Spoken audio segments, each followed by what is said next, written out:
Madilim ang gabi nang biglang bumalot ang malamig na ulap sa aming baryo. Hindi ko makita ang aking mga paa sa kapal ng puting usok na unti-unting sumasakop sa paligid. Tahimik ang paligid, maliban sa tunog ng aking sariling hininga na nagiging malalim at mabilis. Habang naglalakad pa uwi, napansin kong may aninong sumusunod sa akin.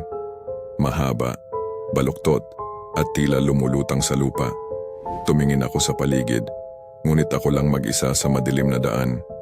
Humakbang ako ng mabilis, ngunit ganun din ang ginawa ng anino. Bawat liko ko, sumusunod ito, mas dumikit pa sa akin. Sinubukan kong tumakbo, ngunit naramdaman kong unti-unti akong nilalamig, parang may mga kuko na humahaplos sa batok ko, nagpapadala ng kilabot sa buong katawan. Nang marating ko ang pintuan ng bahay, huminto ako at humarap sa anino. Wala akong nakita kundi puting hamog na unti-unting naglalaho. Ngunit sa sandaling iyon, may malamig na kamay na dumantay sa balikat ko. Nang lingunin ko, sarili kong mukha ang nakita ko. Maputla, walang mata, at nakangiti ng malalim na tila may lihim na kasamaan. Hindi ako makasigaw, parang naipit ang aking tinig sa lalamunan.